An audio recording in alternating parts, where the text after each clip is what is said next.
Graça e paz. Amém? Como é que vocês estão? Mais uma vez eu estou aqui para fazer um vídeo.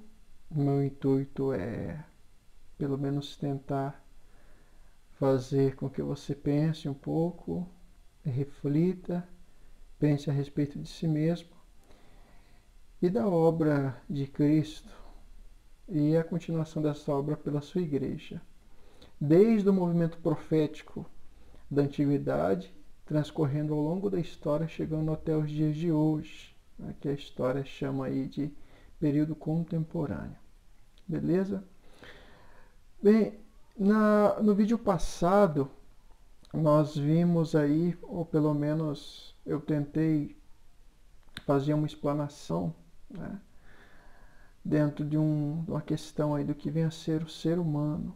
E dentro daquele vídeo, eu coloquei alguns pontos sobre a ideia de nós respeitarmos a opinião das muitas teologias aí construídas ao longo dos séculos, porque nós não temos uma teologia, assim como nós não temos um movimento cristão.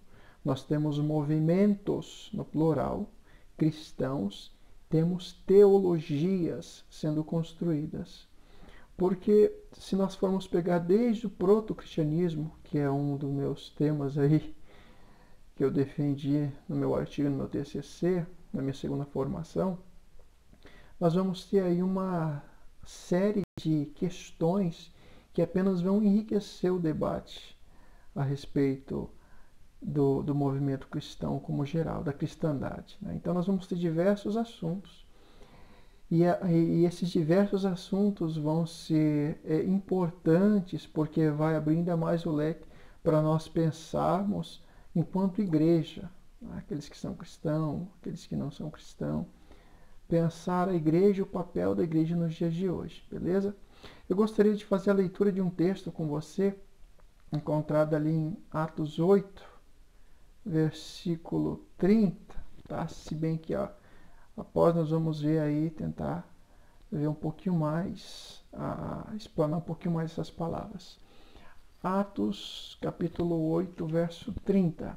A parte C do versículo vai dizer assim para nós: compreendes o que vens lendo?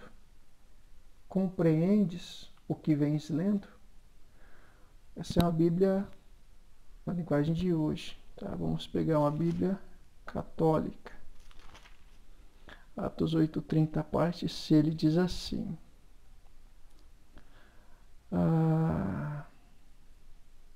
você entende o que está lendo? Você entende o que está lendo? Essa é a nossa reflexão, tá? Tenha paciência que a gente vai discorrer aí até a gente entender de uma maneira mais geral o texto, beleza? Novamente, então, essa frase é muito interessante. Você entende o que está lendo? Você entende o que está lendo? Bem, há alguns dias eu fiz um comentário aqui no YouTube, em um vídeo cristão, e esse meu comentário, ele é um comentário muito simples, aí uma matéria, né, dentro de um certo instituto teológico aí, aqui do estado, falando sobre o cristianismo e a história do cristianismo, né? E eu passei e eu vi que aquilo ali era de cunho acadêmico. Então, como um bom acadêmico, eu fiz uma postagem ali, perguntei por que eles não haviam colocado as fontes, colocado a bibliografia, já que eles tinham, né, uma postura, sobretudo acadêmica. Aqui no vídeo eles colocavam professores, mestres e doutores. Interessante, o vídeo nos ajuda, abre o nosso leque para entendermos um pouco mais dos primeiros tempos da igreja e posteriormente a história aí do cristianismo como um todo, dos movimentos cristãos. E engraçado que a minha fala foi destaque, foi curtida por aquele que havia lançado o vídeo, né, pelo Instituto. Mas o curioso não é isso. O curioso é que após a minha fala, eu fui ver os comentários, um monte de pessoas que se dizem cristãs com resposta bastante leigas ali. Com resposta bastante, digamos assim, infantis, né? Alguns combatendo, outros pegando parte da minha fala. E ficou, dentro daquela minha fala lá, ficou uma série de discussões de outras pessoas vindo e postando, outros postaram vídeos. E no final, um agnóstico me entendeu, explanou, me defendeu e cessaram-se as contendas. É engraçado que esse princípio de tentar, de buscar entender o outro é difícil em nossos dias. Jesus, por exemplo, nos seus dias, ele muitas vezes não era compreendido. Certa feita tinha um homem lá fazendo a obra de Deus, expulsando demônios em nome de Jesus. Os apóstolos chegam e, ó Senhor, nós não permitimos. Jesus, por que não? Aquele que não é por mim é contra mim. Engraçado que quem estava do lado de Jesus, que andava com o mestre, que tinha, olhava, percebia, pelo menos buscava entender, não entendeu. E quem não estava do lado dele, mas que estava fazendo a vontade dele lá, entendeu. Jesus, outra certa feita, quando ele fala para na verdade chegam, né, algumas pessoas, ali os evangelhos vão divergir entre si, e pedem para ir até a casa do centurião curar o servo dele. E aí Jesus ordena uma palavra e acontece o milagre, que você conhece o texto. Eu já fiz um dos primeiros vídeos aqui no canal sobre esse texto. E a Bíblia vai dizer que Jesus diz assim: olha, jamais achei tamanha fé em Israel como esta. Jesus falando isso para um romano, ou pelo menos dá a entender ali que parecia um romano, ou então alguém que morava dentro dos limites de Roma. Sabe, existe muita coisa aí no meio cristão, ou no meio da cristandade, aqui mesmo no YouTube, dentro da política, da religião, que as pessoas, elas, infelizmente, elas não têm uma mente muito aberta para o conhecimento. Não buscam entender a nível acadêmico, a nível um pouco mais amplo, com outras perspectivas, com outros olhares. A gente vai falar sobre isso, tá? Já já. Mas antes de a gente continuar, eu gostaria de deixar para você refletir algumas palavras, tá? E a primeira palavra que eu gostaria de deixar para você seria esta. Quando você pega a sua Bíblia, você lê ou você medita? Primeiro, essa é a primeira, tá? Quando você pega a sua Bíblia, você lê ou você medita? Segundo ponto. Quantas vezes, eu não vou nem entrar agora no meditar. Quantas vezes você já leu toda a Bíblia? Quantas vezes? Não precisa falar para ninguém não. Isso é para você guardar, para você, tá? Quantas vezes? Terceira pergunta. Quando você está lá lendo, ou meditando alguma passagem, que você tem dúvida sobre aquela passagem que você está lendo, você recorre a quê para ter um melhor entendimento? Você está lá lendo sua Bíblia, meditando, quem sabe, querendo aprofundar. Você pega o quê? Você recorre a quê para aprofundar o seu conhecimento? Você recorre a vídeos do YouTube ou a livros? Vídeos do YouTube ou livros? Ou se tiver um terceiro personagem aí. Próxima pergunta. Você assiste teólogos e exegetas? Não precisa responder para mim, é para você mesmo. Você assiste teólogos e exegetas? Essa é outra pergunta. Próxima pergunta. Quantos livros relacionados à exegese você possui, seja do Antigo ou do Novo Testamento?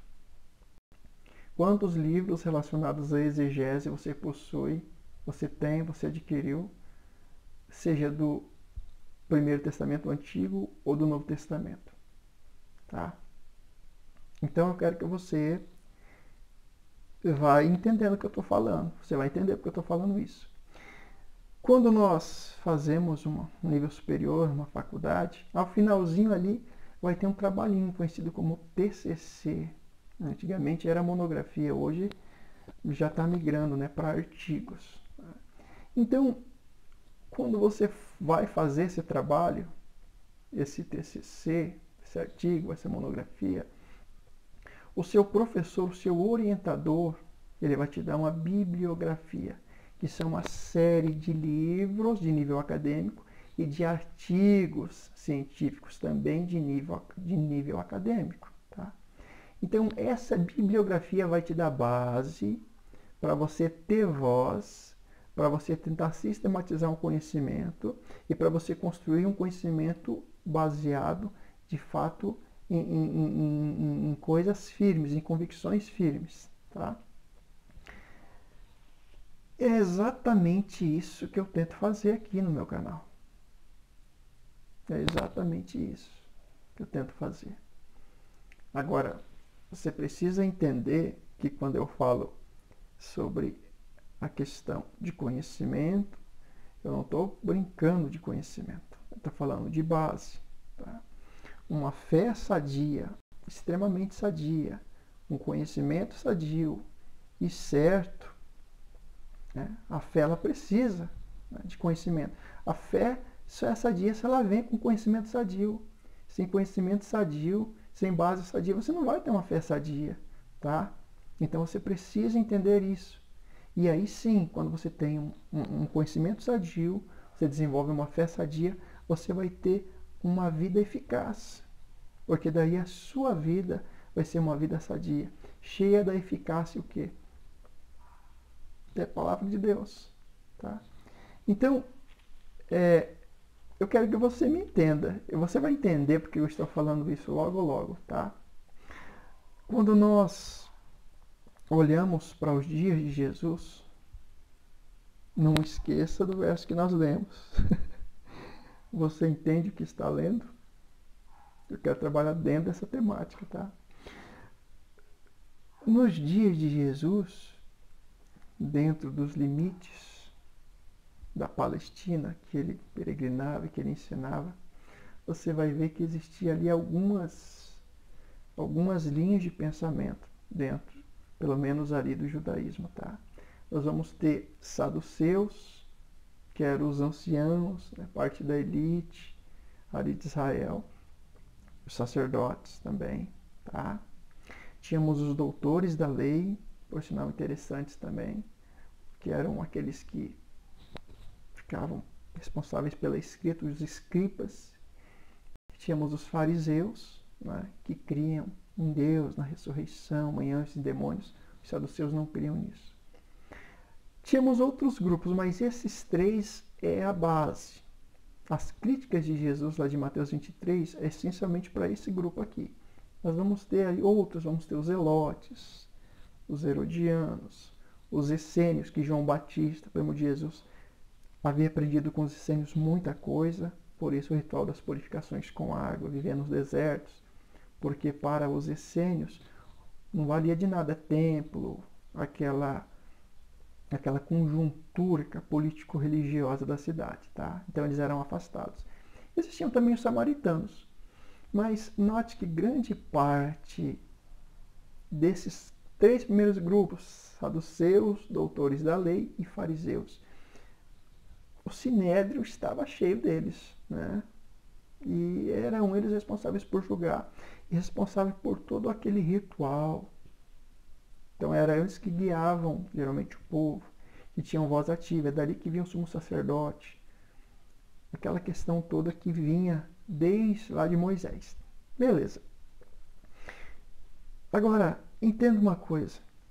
Quando eu estou lendo, se eu estou meditando, melhor dizendo, se eu não tenho essa pré-compreensão, é muito possível de eu querer pegar uma palavra que Jesus disse aqui, de uma passagem qualquer, e querer aplicar nos meus dias, sem saber para quem estava sendo endereçada.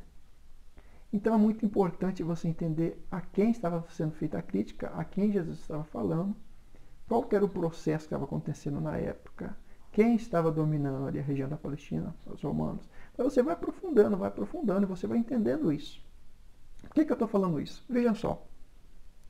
Foram feitas aí, 2010, 2012, no nosso Brasil, o IBGE levantou um censo. E o que me chamou a atenção dentro desse censo demográfico 2010 é que, se você pegar em porções gerais, o grupo religioso que mais tem pessoas com nível superior são os espíritas. Você sabia disso? O grupo que mais tem pessoas em nível superior, educação superior, faculdades, né, são o grupo espírita.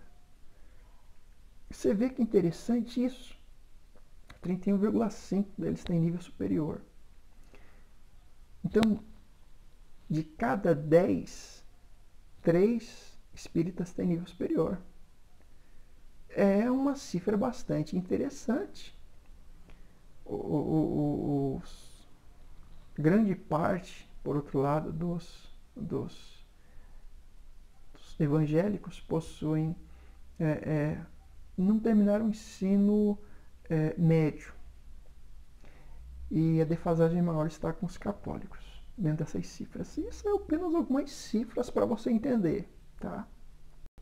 Então note que a atividade pastoral e dos ensinadores cristãos, por mais que esse não é um tema, mas há muita coisa, por exemplo, que quando a pessoa ela sai do mundo, do sistema corrompido, do pecado, e ela vem para Jesus, muitas coisas devem ser e são ensinadas pelos pastores e pelos mestres e por aqueles que ministram. Por quê?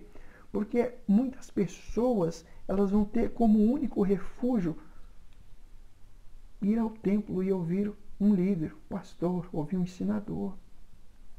Agora, você note que algum tempo atrás, quando eu estava no ensino médio, eu ouvi uma colocação de uma professora que ela disse assim, um professor, seu camarada, se na família não deu jeito, camarada não melhorou, tem a escola. Se a educação não deu jeito, tem a religião. Se a religião não deu jeito, prisão. E se a prisão não deu jeito, morte, caixão. Agora note uma coisa, as pessoas, quando elas vão até algum círculo cristão, elas vão às vezes numa luta desenfreada para elas tentarem resolver alguma questão que não foi resolvida. Então, às vezes, o último reduto de esperança para aquela pessoa vai ser o templo, vai ser a palavra manifestada dentro do templo, vai ser a congregação, vai ser a igreja. Então é muito comum, por exemplo, uma pessoa que não tem pai, dependendo da idade, identificar no pastor, até mesmo pela idade, um pai. Vai identificar naquela senhorinha que ora muito, na senhora da igreja, uma mãe.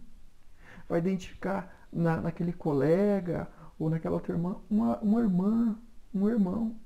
Porque essa pessoa, ela, quem sabe, veio de uma família toda arrebentada, é órfão de pai, de mãe. Então, o líder vai exercer um papel além de líder.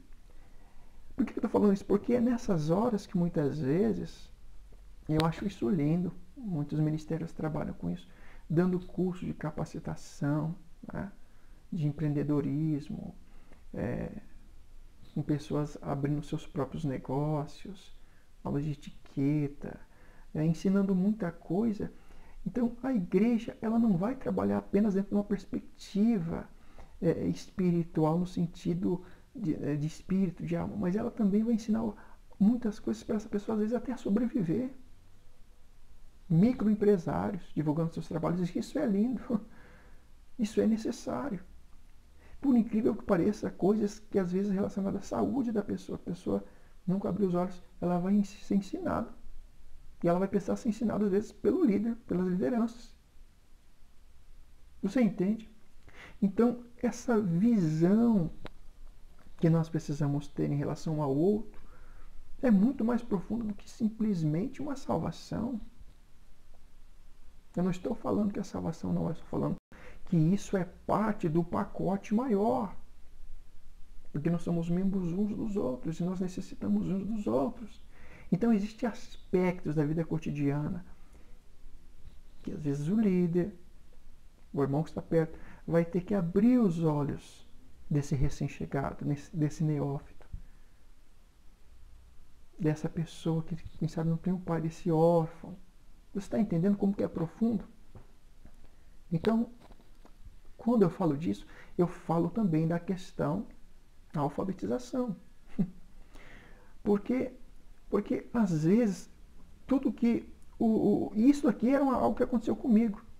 Tudo que eu queria quando eu terminei, ou quando eu estava fazendo ensino médio, era ir para um curso de teologia, quem sabe, até na época, e fazer a obra.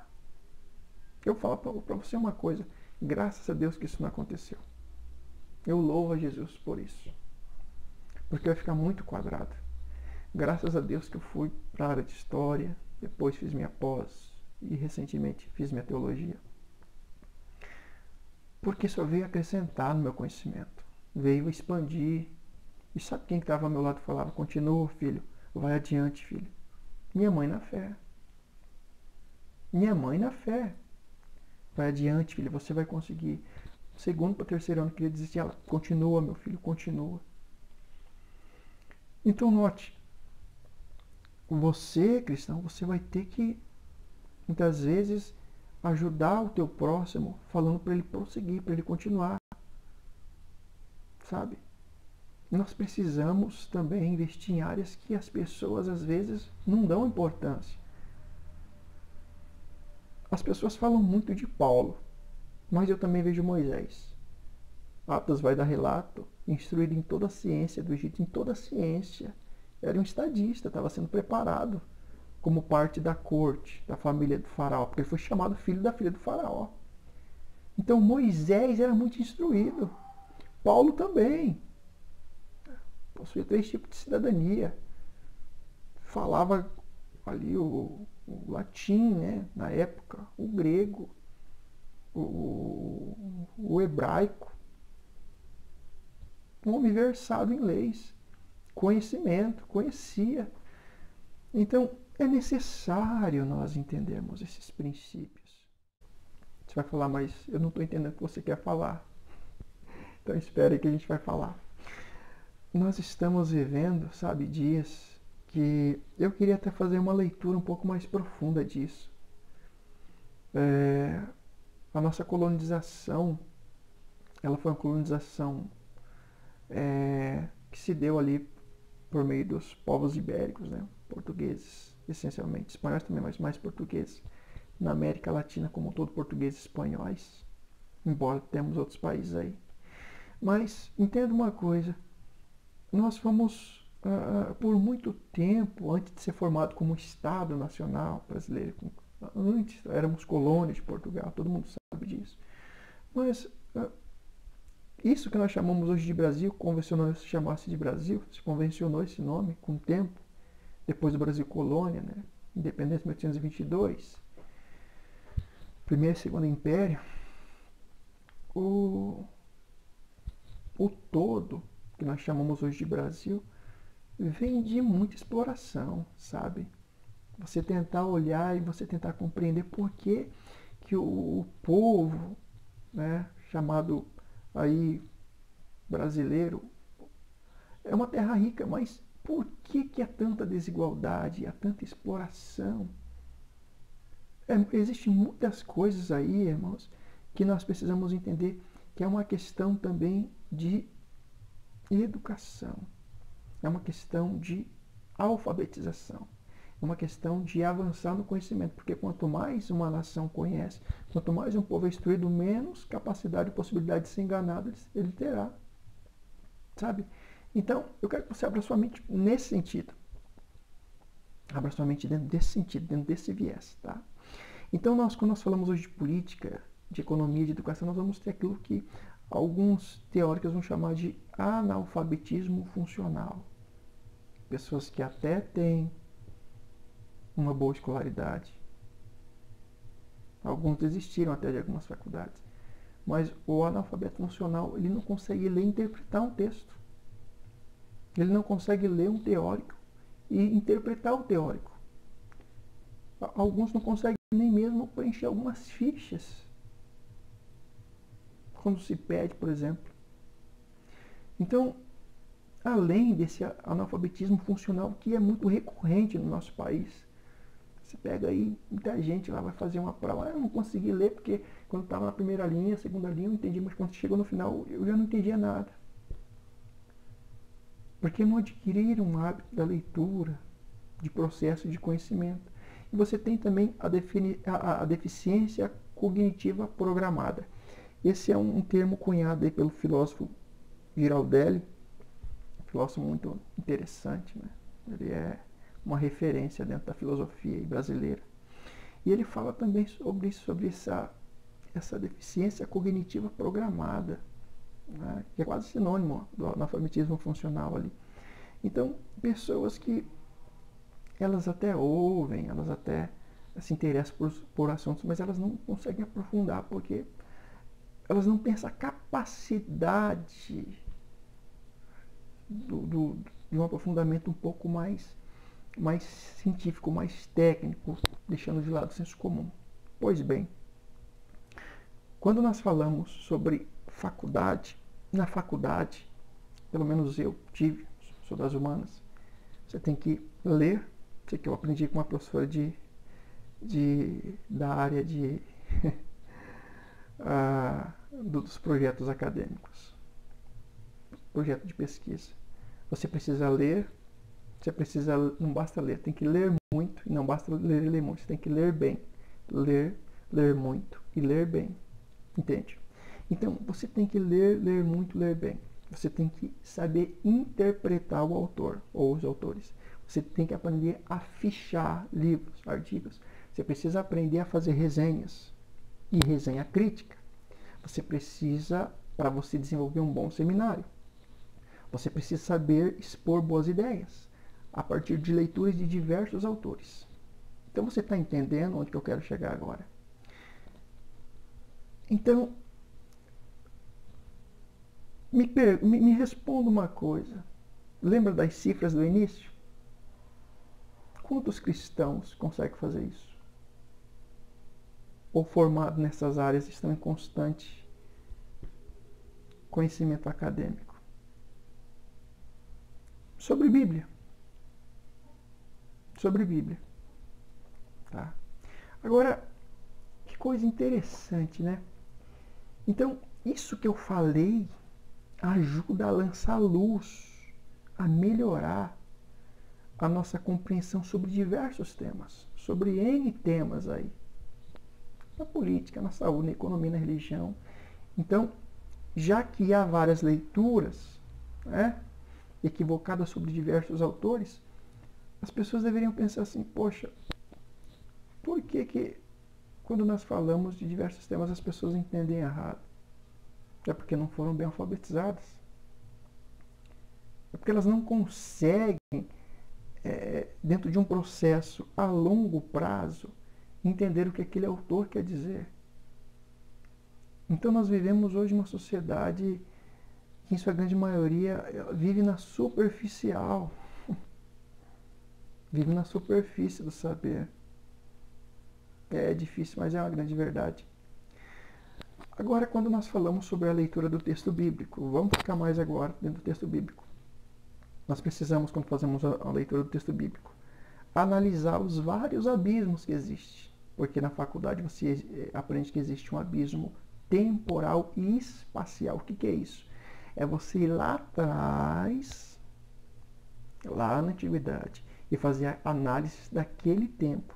Só que você está vivendo em um outro tempo, que a sociedade é diferente, que a cultura é diferente, que os modos operantes são diferentes, que a economia é diferente, que a política é outra, que a visão é outra, que as relações são outras, que embora existe um certo patriarcalismo, mas já está sendo superado, que existe sim um pouquinho de racismo e preconceito, mas já está sendo superado. Então os abismos são imensos, a geografia é outra, a mentalidade é outra, o conhecimento é outro, tá? Então estes abismos temporais, espaciais, culturais, entre nós e o povo da época lá que você está analisando, são muitos, são distintos, são imensos, tá? São grandes. Então, quando você entra e você passa a analisar um texto bíblico a partir daquilo que você foi ensinado, ainda que de maneira inconsciente, mas você vai estar aplicando algo chamado teologia sistemática, que é um estilo, um tipo de teologia que você aprendeu e que você vai aplicar no texto. Porque existem diversas teologias, lembra do início? Então, quando falamos disso, nós temos que entender que essa ideia de teologizar de maneira sistemática foi uma convenção bem posterior à igreja primitiva. A igreja primitiva, a igreja de Atos, não tinha nem os escritos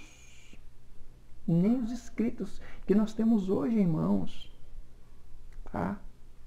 Então, por exemplo, você pega um texto lá, né? 2 Timóteo 2,15.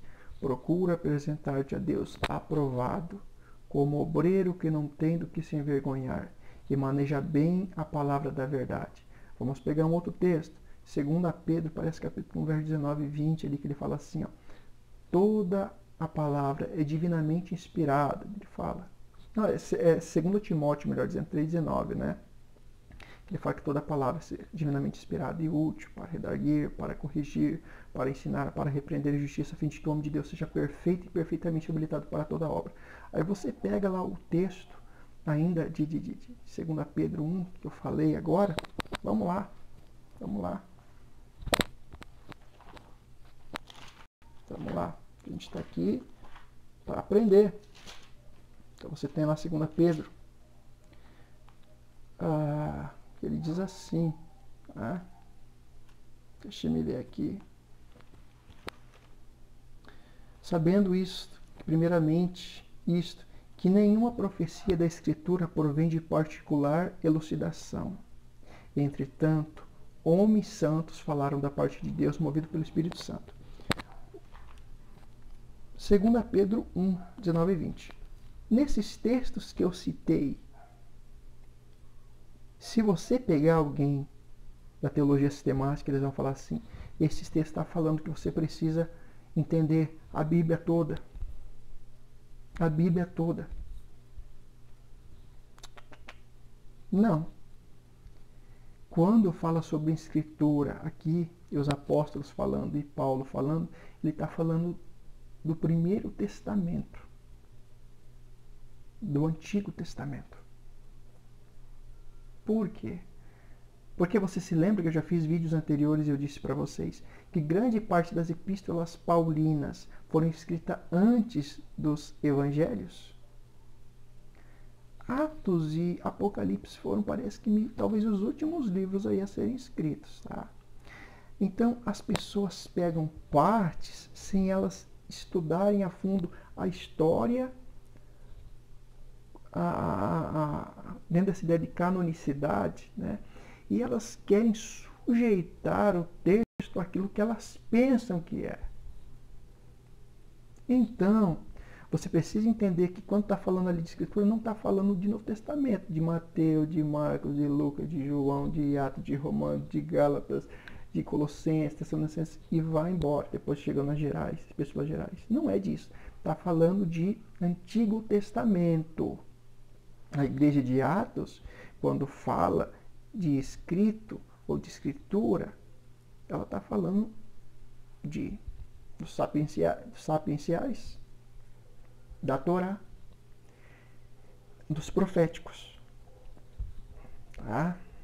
Tá falando dos livros do Antigo Testamento. Então, as pessoas, elas, por não terem um conhecimento um pouco mais profundo, histórico, teológico, nem todos são teólogos, e nem todos os teólogos, nem todos que são formados em teologia são teólogos, tá? Os teólogos, eles são pessoas que são mais compromissadas, eles têm estão em constante atividade acadêmica. Então, as pessoas, elas confundem muitas coisas. E elas pensam que leu aqui, está lida isso aqui. Lembra uma das perguntas que eu te fiz no início? Quantos livros de exegese você tem em sua casa do Antigo ou do Novo Testamento? Vamos lá, você vai entender o que eu quero falar. Eu não cheguei ainda onde eu quero chegar, mas vamos lá. Quando então nós tratamos, já vou voltar nesse assunto. Quando nós tratamos sobre essas análises, dependendo da análise que o sujeito fizer, análises descontextualizadas, essa análise pode gerar más interpretações, tá? Pode gerar anacronismos. Bom, o que seria um anacronismo aí? Tá? O anacronismo seria, diferentemente de sincronia, né, que é ao mesmo tempo, anacronismo é algo contra o tempo, é algo que é atribuído a um outro tempo. É como eu dizer que Jesus usou um bonezinho desse aqui, semelhante ao que eu estou usando. É um anacronismo, naquele tempo não existia esse boné. Ou eu dizer que Dom Pedro gostava de usar Ray-Ban. É um anacronismo, é eu querer colocar num outro tempo algo que não existia. Então, uma análise bem simplista gera anacronismo e gera uma interpretação totalmente deturpada, tá? Esse é um ponto que você precisa entender. E existe também a questão aí da diacronia, que é através do tempo. Então, nós historiadores também entendemos que para você fazer uma boa análise, você precisa analisar o todo dentro da sincronia, né? Que são aí coisas que acontecem ao mesmo tempo, né? Dois fatos que ocorrem simultaneamente, e dentro de algo chamado diacronia, ou seja, através do tempo, tá? Então, eu estou falando aqui porque lá na frente você vai entender a leitura do texto. Tá? Então, para historiadores, para alguns historiadores, ou a grande maioria esmagadora dele, a análise precisa necessariamente ser sincrônica, né? Ter um contexto, e diacrônica, ter um processo. Então, a análise precisa ser colocada dentro de um contexto específico e também dentro de um processo que é maior que ela mesma. Quando eu falo de algo sincrônico, eu falo de analisar esse objeto, tá? Esse estudo desse objeto dentro de seu próprio tempo. E quando eu falo diacrônica, eu falo de buscar um conteúdo mais longo. Beleza? Então, são pilares para você fazer uma boa interpretação, tá? Outro ponto interessante aí que eu gostaria de fazer. Quais elementos de seu tempo dialogam e se conectam, né, com ele? Isso também é importante para você entender essa análise sincrônica e diacrônica. E além disso, nós ainda temos o problema das idiosincrasias. Idiosincrasias e também das subjetividades daquele que está interpretando um texto. A pessoa interpretar a partir de uma visão particularizada dela mesma. E as idiosincrasias seriam essas características aí, né? Comportamentais, estrutural, de um indivíduo ou de um grupo. Então é bem comum que uma pessoa de determinado grupo interpreta a partir daquele meio que ela vive, algo que ela está lendo. Então você vai ter uma série de erros aí. Então presta atenção aqui. Presta atenção aqui.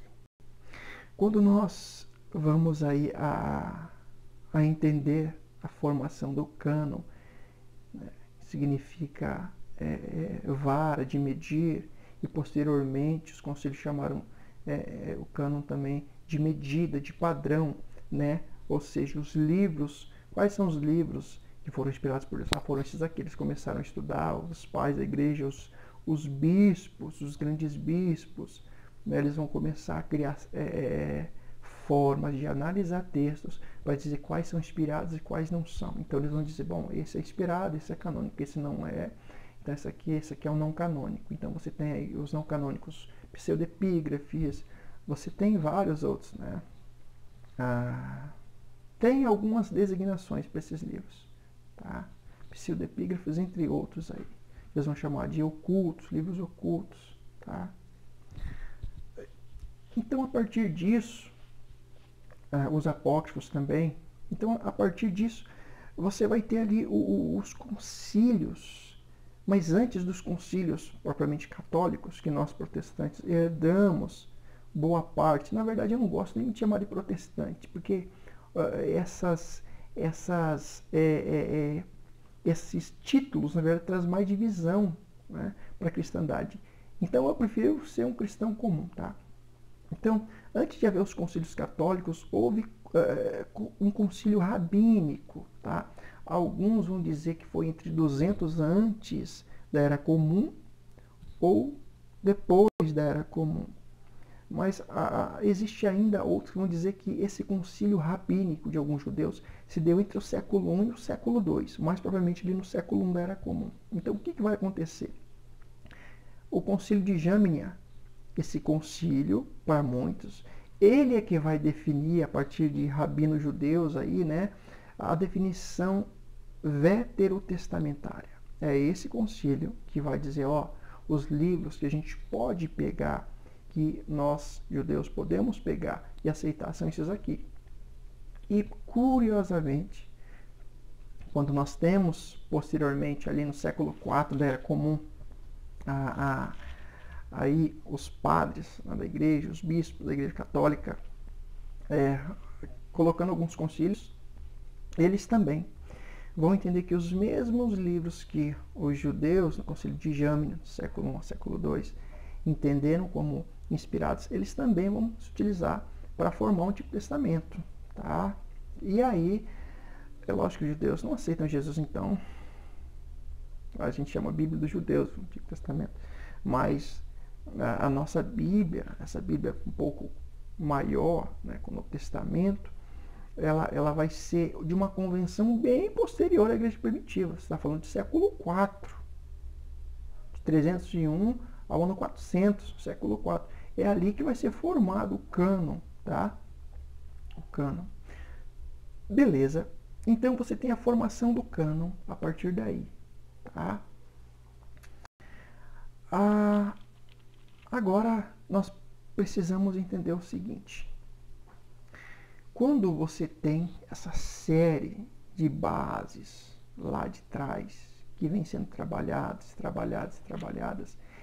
existem algumas questões que não aparecem, a gente usa o termo implícito, mas existem outras questões mais explícitas, né, dentro da interpretação de uma pessoa. Eu me lembro que quando eu fiz minha primeira graduação, eu era muito viciado em mim mesmo. De maneira que eu repetia muita coisa e a banca, dependendo dos mestres e doutores, eles te arrebentam. Tá? E já na segunda graduação eu tomei um pouco mais de cuidado, porém ainda existia alguns erros, né, na minha forma de pensar, de expressar algum pensamento. E uma das coisas que me marcou ali foi quando o professor de História do Cristianismo disse assim, que eu não podia exercer um juízo de valor. Aquilo, de certa forma, mexeu comigo, né? Eu trabalhei o proto-cristianismo judaico e o proto-cristianismo nas áreas ali adjacentes ali, de Israel, né? E a partir disso, então, eu passei a entender, busquei entender mais, né, a história da cristandade, do século I, né? A questão aí que o cânon ainda não estava fechado, apenas a literatura torá, os salmos sapienciais dos profetas. E eu passei a entender isso. Bem, ainda hoje, né, há várias premissas, há vários sistemas teológicos concorrentes entre si. Muitos. Né? E isso vai influenciar o modo com que nós lemos e entendemos a Bíblia, os textos bíblicos. Então, quando eu disse no vídeo passado para você ouvir o que eu estava falando e não vir com pré-juízos e nem com pré-julgamentos, é exatamente por causa desta questão histórico-teológico. Qual questão, Davidson? A questão de que existem vários sistemas teológicos, várias linhas interpretativas, tá? E essas várias linhas, elas vão discorrer entre si sobre diversos e diversos assuntos. E todas elas vão dizer que eu estou certo. Olha que coisa interessante, tá? Então, vamos lá. Muitos, né, não dão conta disso de maneira consciente. Depois que você vê algumas pessoas em perrengue tremendo, né, brigando, determinados ministérios, dizendo que tem a verdade. Então, as pessoas elas não conseguem entender muito bem isso, porque elas não estudam. Eu me lembro bem que um dia eu cheguei num colega meu e eu disse assim para ele, ele tocava um instrumento de sopro com partitura. E eu critiquei, eu falei assim: você só sabe tocar com partitura, né? Você não sabe criar nada. Ele olhou para mim e falou assim: você não sabe tocar partitura. Né? E eu falei assim: não.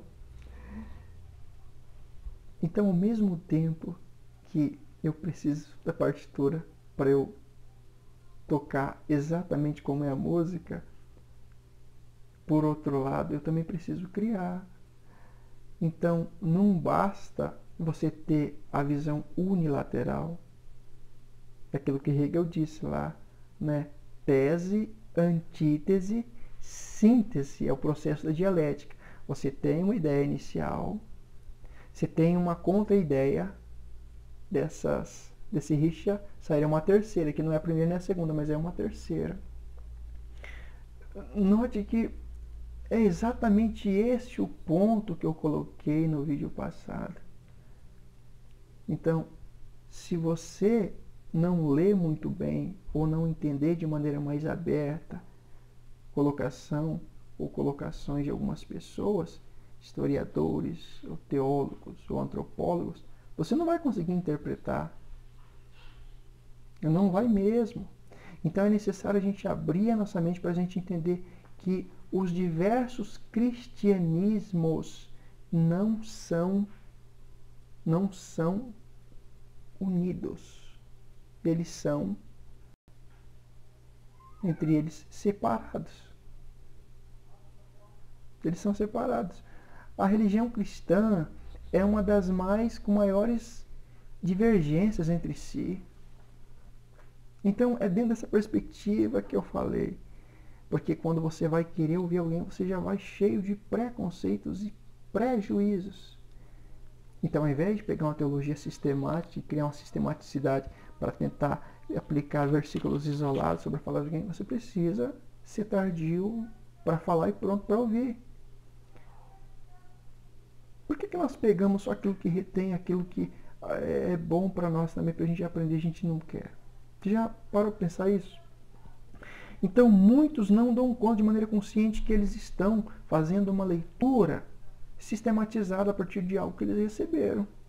Você fala: eu não tenho nenhuma linha de interpretação, eu não sigo a linha mais literária ou a linha mais de uma maneira mais figurada, ou a crítica literária, ou a histórica literária. Mas tem. Eu tenho uma frase que eu criei que fala assim, tudo que eu penso já disseram, e tudo que eu falo também já disseram. Então só me resta citar. Porque tudo que você pensa que é exclusividade não é. Alguém já escreveu, alguém já... Então nós estamos, na verdade, dentro de vários sistemas. Você vai falar assim para mim: mas você defende qual? Eu não defendo com os dentes esse sistema teológico, esse ou aquele. eu vejo que dentro de vários existe algumas coisas interessantes que eu posso pegar, mas dizer assim, esse sistema aqui é o certo. Não faço isso. Não faço isso. Paulo disse assim, quando eu era menino eu agia, eu pensava, eu sentia como menino, mas quando eu cresci eu desisti das coisas de menino. Irmãos, isso vai contra tudo aquilo que eu tenho de conhecimento, que eu aprendi, e que eu tenho aprendido. Então, assim, nós precisamos entender isso, tá? Quem que tem a hegemonia da verdade? Quem que é o dono da verdade? Você vai falar, sou eu. Então, você tem um sistema, né? O teu sistema ele é perfeito. Ele interpreta tudo. Então, entenda isso, tá? Outro ponto. Então, essas várias igrejas, né? Esses vários institutos bíblicos, eles são diferentes, né? Existem diferentes literaturas cristãs, diferentes, e todos vão dizer, o meu está certo, tá? Então, há marcas teológicas diferentes, interpretações espinhosas diferentes. Existe já eu vou entrar nisso, tá? Mas existe aí um programa, parece-me que é na HIT, né? O Vejam Só. E lá no Vejam Só você vê mestres, doutores, pastores, apologetas, discutindo sobre N temas. E você acha que eles falam a mesma língua? E todos eles com muita razão. Aí vai do ouvinte também. Vai do nível que você tem na teologia, na historicidade, em vários pontos, né? Na psicologia do autor, tá? Então, eu só vou deixar para você aguçar você aqui. Alguns temas que cristãos todos dizem, eu estou certo, e não chegam em consenso. E eu estou falando de hebraístas, eu estou falando de também doutores e pessoas conhecedoras das línguas originais, tá? Do hebraico, aramaico e do grego. E olha que nós não temos, na verdade, mais os originais. Nós temos cópia da cópia da cópia da cópia da cópia da cópia. E isso nós chamamos originais. Vamos lá, alguns temas para você entender como que é complicado. Gênesis 1, 1 e 2. E Gênesis capítulo 1, verso 1 e verso 2. Você já ouviu falar sobre a teoria da lacuna? Não? A teoria da lacuna, ela é uma teoria que ela é bastante nova, mas existem muitos teólogos excelentes que não concordam com ela, também conhecido como teoria do caos. Um tema muito bom, muito bom. Outro tema, Gênesis 6, você já ouviu falar sobre os gigantes? O surgimento dos gigantes, que depois lá em Números vai falar um pouquinho mais. Esse é um tema também muito complexo, que lá Pedro, lá no 1 Pedro, parece-me que vai voltar a falar no mesmo tema. Já ouviu falar sobre o sistema unicista e trinitarianos? Nunca ouviu falar sobre isso? Então procure entender sobre isso. Não existe uma concordância. São questões diferenciadas. Unicismo, trinitarianismo. E os dois têm base teológica. Próximo. Aliancismo versus dispensacionalismo. Qual que é o melhor sistema teológico?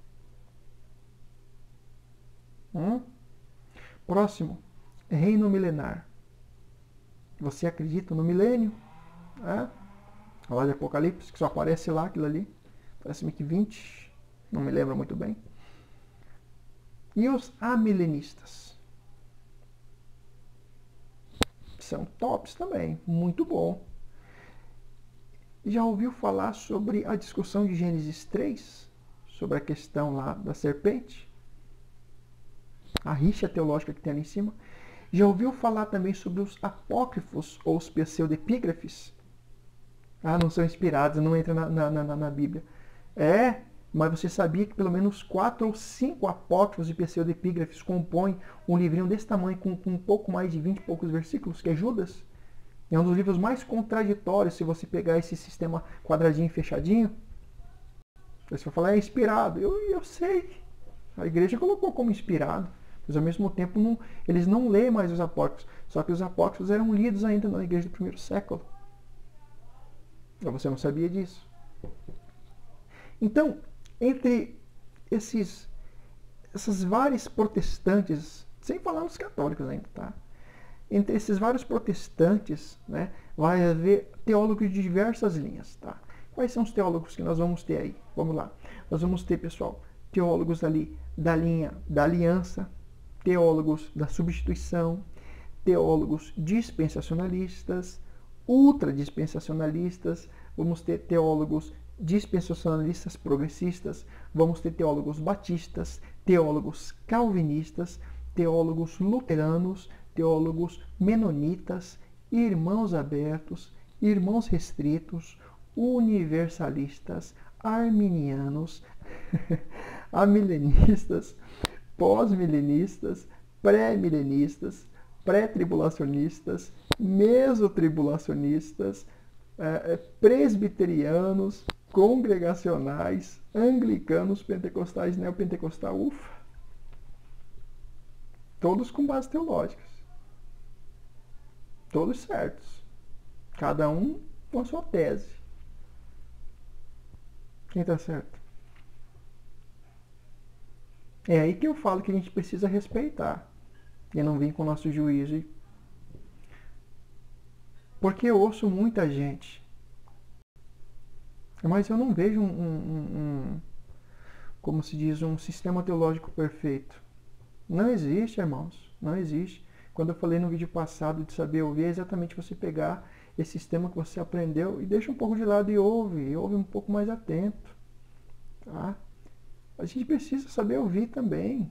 Né? Mesmo um mestre, um ensinador, não vive só de falar, só de falar, só de falar, só de falar. Nós temos que saber ouvir.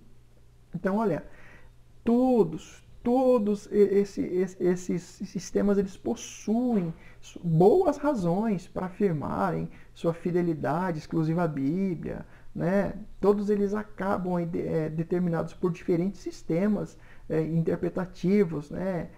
Teologias sistemáticas, várias teologias sistemáticas.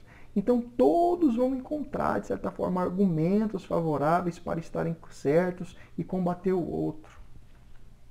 Todos eles, se você for conversar com um, eles vão te dar base teológica para isso.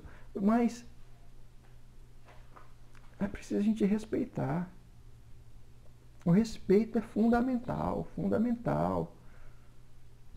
Então eu vou ler de novo o versículo, se você, quem sabe, já esqueceu aí. Você entende o que você está lendo? Você entende? Você vai falar, eu entendo. Aí eu vou te dizer, você entende por causa do sistema teológico que você pegou, mas existem outros que podem te ajudar na expansão do teu conhecimento. Então nós não podemos vir com prejuízos e pré-julgamentos, com uma interpretação. É por isso que Lutero consegue fazer boa parte da reforma, porque antes de Lutero veio os pré-reformadores, o Savonarola, John Hus, Wycliffe. Depois que vem Lutero, entre outros, Calvino, entre outros aí. Tá? Mas são interpretações que eles vão começar a abrir mais os olhos, a aperfeiçoar a sua. Tá? Então, muito importante, quando você pega o texto de Atos, agora propriamente entrando, né, naquilo que nós queríamos falar, quando você pega o texto de Atos e você começa a pesquisar, você vai ver que no próprio Atos existia um concílio. Os concílios católicos não foram os primeiros, não. O concílio de Jerusalém, parece que lá em Atos 15, fala sobre ele. Atos 15. Digamos assim, entre aspas, que foi o primeiro concílio da igreja, né? Quando eles iam aos gentios, ali, o que nós devemos fazer, né? Nós vamos proibir eles do quê? O que eles vão poder, o que não vão poder. Aí ele começa a falar ali, né? Animais focados, né? Questão de ídolos, questões simples, tá?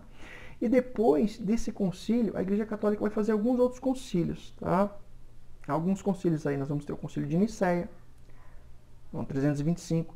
O concílio de Nicéia vai começar a debater já algumas questões que Muito da teologia atual vai beber disso, né? O combate ao arianismo, a discussão da trindade, né? Utilizando os filósofos, criar o conceito de trindade. Depois nós vamos ter aí também o Concílio de Constantinopla, 385, a questão do arianismo e também colocando a questão do Espírito Santo, a igualdade com o Pai e com o Filho.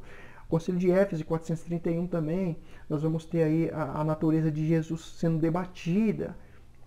Você vai ter depois Calcedônia, 451 também, Jesus e a Trindade, aperfeiçoando aquilo que viria a ser de uma maior parte, uma parte maior da cristandade, falando sobre também a doutrina, sobre Jesus. Né? Você vai ter Constantinopla II, 553, Niceia II, 787, Constantinopla IV, 869 a 870. Então presta atenção. Você tem um monte de discussões que elas estão inesgotadas. E existe um monte de coisa que hoje é falado, que é discutido por muitas teologias sistemáticas, que tem mais de 1.500 anos, e tem mais de 1.200, 1.300 anos. E que nós estamos ainda tentando entender. Você entende como que é mais complexo do que parece ser? Vamos lá? Você entende o que está lendo? Você entende o que você está lendo? O livro de Atos dos Apóstolos, ele vai ser escrito ali entre o 80, né, a 90, mais ou menos. Né? Você conhece já Lucas, o mesmo que escreveu lá o Evangelho, né? De Lucas vai escrever, a tradição, né, do século II vai dizer que foi Lucas que escreveu o Evangelho de Jesus. Segundo escreveu Lucas, ele também escreveu Atos, que era um companheiro de Apolo. Né? Você vai ter aí Colossenses 4,14 e Filemão 24. Então, naquele momento, Lucas ele escreve, e é interessante que lá em Lucas, no capítulo 1, ele fala que escreve a Teófilo, que possivelmente venha a ser uma autoridade da época, né, política da época, alguém que é revestido de poder, né, uma certa autoridade. E quando ele escreve o Evangelho de Lucas, seria aí uma continuação, né? Atos seria uma continuação do Evangelho de Lucas. Olha só que interessante. Ele vai tentar identificar as primeiras comunidades ali e colocar ali várias questões, né, relativas à atitude dos apóstolos, quando na verdade não seria Atos dos Apóstolos. Alguns teólogos pentecostais que dizem que deveria ser chamado Atos do Espírito Santo, porque é o Espírito Santo que move os apóstolos no capítulo 1, no capítulo 2, no capítulo 3, no capítulo 4, e vai movendo os apóstolos. O Espírito Santo vai direcionando, vai comunicando, vai falando aos apóstolos. Que coisa interessante. E nós vamos ver que exatamente esse livro histórico neotestamentário, ele vai nos falar das primeiras experiências da igreja primitiva. Tá? Quando nós chegamos aqui no capítulo de número 8, nós temos aí alguns pontos que eu gostaria de sanar. A parte que nós vimos está falando sobre Filipe. Filipe, que primeiramente era um diácono e posteriormente um evangelista. E a Bíblia vai falar que por meio das mãos de Filipe, Deus fazia milagres extraordinários, né? Aleijados, numerosos paralíticos aleijados foram curados, nós vamos ver endemoniados também curados, as pessoas escutavam Filipe, os milagres que ele fazia. Na vida de Filipe, o ministério de Filipe parecia o ministério de um apóstolo, mas ele era um evangelista, porque dependendo do ministério que a pessoa estiver incumbida, os sinais eles acompanham de acordo com o ministério que a pessoa tem. Então aquilo foi necessário porque estava nascendo a igreja e o Senhor cooperava com ele em sinais, com eles, com os apóstolos, com os evangelistas, com os mestres, com os doutores e assim sucessivamente. Acontece que quando nós chegamos já no verso de número 26, a Bíblia vai falar que um anjo do Senhor falou a Filipe: prepara-te, Filipe, né? E vá para o sul, para o caminho que desce para Jerusalém, para Gaza. Então ele desceu ali, foi para o caminho que o Espírito Santo falou. Ele foi. É o caminho que se acha no deserto. Agora, que coisa interessante. Não importa o lugar que você esteja. O que importa é você obedecer o Espírito Santo. Eu vou para uma região desértica, para um lugar que parece que não tem muito vida. Não interessa. Se o Espírito Santo comunicou no teu espírito, obedeça o Espírito Santo. E ele diz, Filipe levantou-se e foi. E nisso apareceu um eunuco, um etíope, ministro de Candace. Então, esse eunuco, quando aparece, esse eunuco, esse etíope, morador lá do continente africano, ele era propriamente um ministro de Candace, ele era um subordinado da rainha, porque as rainhas guerreiras africanas eram chamadas de Candace. O que acontece? Esse homem, ele desceu, ele foi para Jerusalém, melhor dizendo, e ele era um gentil, mas ele ouviu falar do Deus de Israel. E como ele era eunuco, ele não podia entrar em certos locais, porque o eunuco geralmente ele tinha a função, nos dias da antiguidade, de estar ali dentro do harém, né? E aí ele era aquele camarada, né? que geralmente é um cara bonito, mas porém eunuco. Então ele estava dentro do harém, responsável pelas mulheres, no sentido de que ele cuidava das mulheres. Ele tinha uma função importante dentro do reino, mas aqui diz que ele era ministro, muito mais do que está dentro do harém. Ele ouviu falar do Deus de Israel. Agora, olha só que importante. Uma observação que eu faço aqui, tá? Ele tinha ido a Jerusalém em peregrinação, estava voltando. Ele foi cultuar o Deus de Israel. Que coisa maravilhosa. A lei dizia nos livros de Levítico, e Número, e Deuteronômio, que, especialmente Deuteronômio 23:1, que eles não podiam entrar, né? Eles deveriam ficar restritos até uma certa parte do templo. Coisa interessante, né? No pátio externo, esperando ali. Mas esse homem, ele foi, não entendia muito, voltou. Agora, quando ele volta, a Bíblia vai dizer assim, e estava voltando para casa, ia sentado em seu carro lendo o profeta Isaías. Um ponto interessante. Esse homem tinha uma das partes dos escritos. Isso aqui era uma coisa rara na época. Possuir um escrito era algo raríssimo, até porque era feito em rolos.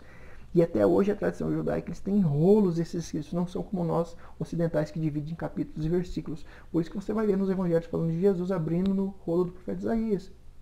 Porque eles possuíam geralmente grandes partes de escritos em rolo. E esse homem tinha algo muito custoso, muito dispendioso, algo raríssimo de se ter. Mas ele tinha. Ele tinha um rolo do profeta Isaías, uma parte da escritura veterotestamentária, por assim dizer. Tá? E ele lia. Ele lia, mas não entendia. Ele queria saber, mas ele não sabia. E aí, parece alguma comparação com o dia de hoje ou não? Olha que interessante. O Espírito Santo disse a Filipe: Filipe, aproxima-se desse carro e acompanha esse homem. Vai lá, Filipe. Vai lá, Filipe. Se aproxima dele. Eu trouxe você para cá para isso. Se aproxima desse homem. Que coisa interessante. Sabia que às vezes Deus vai falar para você se aproximar perto de pessoas, a fim de que você faça algo e você não venha mais ser parte da vida dessa pessoa. Uma missão divina. E Filipe correu, ouviu o eunuco ler o profeta Isaías e perguntou, atento ao Espírito, viu o eunuco, ouviu o eunuco falando, lendo, ele pergunta: e aí, eunuco, você entende o que está lendo? Eunuco é parte minha, não está aqui não, tá? senhor entende o que o senhor está lendo? O que ele disse? Como posso entender se ninguém me explica? Então vai uma dica aqui para você. Se Felipe vivesse nossos dias, qual dos sistemas teológicos ele iria se utilizar para explicar para o eunuco? Então você me responde essa pergunta. Entende o que lê? Não. Não entendo. Como posso entender se ninguém me explica? E aí eu te pergunto, como que você explicaria para ele? Que matriz, que base, que teologia das várias teologias você se utilizaria? Será que você se utilizaria do amilenismo, do aliancismo, do dispensacionalismo, de um estilo mais histórico? Qual seria a sua linha teológica aqui? Seria pior ainda se ele fizesse uma pergunta escatológica. Daí o negócio ia... Ainda bem que Tessalonicenses, Apocalipse, Pedro, entre outros, que vão entrar mais no mérito da questão, Daniel. Mas olha, a pergunta dele foi uma pergunta bem interessante. Como posso entender se ninguém me explica? Aí o Espírito fala, Felipe. Então, ele estendeu a mão. Sobe, Felipe. Me explica, Felipe. Quando você quer falar, irmão, de maneira simples aquilo que Deus quer que você fale, você não precisa forçar nada. O Espírito... Porque, na verdade, até para convencer o outro, não somos nós, é o Espírito. Quem convence o homem do pecado, da justiça e do juízo, como está lá em João, João ali no capítulo 16, verso 8, quem convence o homem é o Espírito. Não é o outro homem, não, é o Espírito que convence. Tá? Então, o eunuco, sobe, Felipe. Sobe, Felipe. Subiu, sentou justamente a ele. Aqueles carros, estilo carruagens da antiguidade. E Felipe começou a falar. E olha que interessante, o texto era Isaías 53, que nós ocidentais classificamos como o capítulo 53. Tá? Seria a terceira parte de Isaías, porque ele está dividido em três partes. Primeira, segunda e terceira Isaías. A última parte ali. E aí a passagem da escritura que ele estava lendo era esse. Foi levado como ovelha ao matadouro, um cordeiro perante seu tosqueador. Que coisa interessante. O eunuco, verso 34, disse a Felipe, por favor, me explique de quem o profeta está dizendo. De si mesmo ou de outra pessoa. E Felipe começou a explicar a escritura. Na passagem da escritura como ponto de partida, anunciou Jesus ao eunuco. Ele era evangelista, a missão dele era anunciar Jesus. Ele abriu a boca, explicou, não forçou barra. Não forçou barra. Porque ele disse assim, olha, as palavras que eu vos digo são espírito e são vida. Que coisa interessante. Jesus disse assim, ó, que as palavras que ele disse são espírito e são vida, no sentido de você aceitar de maneira simples. Então o Espírito Santo vai nos guiando a toda a verdade. Jesus sempre disse, olha, cautelai-vos, andai, pedi, batei. O Evangelho é simples, irmãos. Somos nós que às vezes queremos colocar um monte de situações para complicar o caminho para as pessoas. E aí a Bíblia vai dizer que o eunuco disse a Felipe, aqui existe água. O que impede que eu seja batizado? Felipe lhe disse, é possível se você acredita de todo o coração. O eunuco respondeu, eu acredito que Jesus é o Filho de Deus. Então o eunuco mandou parar o carro, os dois desceram, Felipe batizou o eunuco. A obra foi feita, concluída. E não acaba por aí. Quando Felipe batiza o eunuco, né, o eunuco mas não vê ele, mas a Bíblia fala que o Espírito arrebata Felipe para uma região chamada Azoto, ali ao lado, ao oeste. Ali, se você pegar o mapinha, você vai ver. Aqui Felipe estava ao ladinho ali. O Espírito Santo arrebata para uma outra obra. Note que ao invés de ficar discutindo qual que é o sistema, nós precisamos, na verdade, respeitar o outro. Porque é muito possível que chegue um dia que você seja levado por Deus a falar para pessoas que já possuem alguns sistemas e, ao invés de ficar brigando qual é o sistema A, o sistema B correto, Jesus queira aparecer na minha e na tua boca. Porque, irmão, o que é interessante na mensagem da palavra é Jesus, onde todos os tesouros da sabedoria e do conhecimento estão ocultos, onde Paulo diz só a profundidade das riquezas, tanto da sabedoria como do conhecimento de Deus. É Ele. Se Jesus não existe, se Jesus não está em primeiro, os debates são supérfluos, rasos. Ele é o centro de tudo, ele é o centro do Antigo, do Novo Testamento. Ele é a razão maior de estarmos aqui. O autor da Epístola aos Hebreus vai iniciar assim, ó. É linda essa passagem. É linda essa passagem. Ele vai iniciar assim a sua epístola, uma das epístolas gerais. O autor da Epístola aos Hebreus diz: havendo Deus outrora falado muitas vezes de muitas maneiras aos pais pelos profetas, nesses últimos dias nos falou pelo Filho, ao qual constituiu o herdeiro de todas as coisas, pelo qual também fez o universo. Jesus é o esplendor da glória de Deus, a expressão exata do seu ser, sustentando todas as coisas pela palavra do seu poder. Depois de ter feito a purificação dos pecados, sentou-se à destra da majestade nas alturas, tendo se tornado tão superior aos anjos, como otorgou mais excelente nome do que eles. Basta Jesus, irmãos. Entende o que lês? Coloca Jesus. Qual que é a regra maior? É Jesus. É Jesus. Jesus basta. Eu vou encerrar com um texto para nossa reflexão. O vídeo tem mais de 1 hora. Extrapolei um pouquinho, tá? Efésios 4, Paulo diz assim, Efésios capítulo 4, rogo-vos, pois, eu, prisioneiro do Senhor, que andeis de modo digno da vocação que fostes chamados.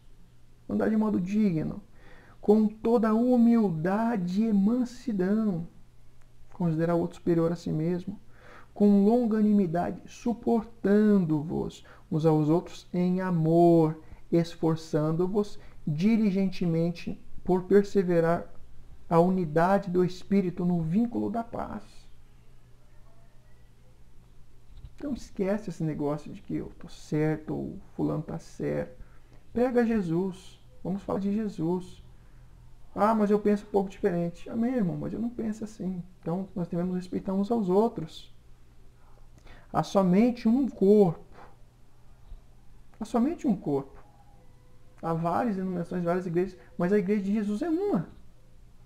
Há um Espírito, como também foste chamados numa só esperança da vossa vocação. Um só Senhor, uma só fé, um só batismo. Um só Deus e Pai de todos, o qual é sobre todos, age por meio de todos, está em todos. Age por meio de todos, é Pai de todos, está em todos os seus filhos. Pense um pouquinho sobre isso. Fique com essa reflexão. É importante nós pararmos um pouquinho para a gente refletir. Entendes o que lês?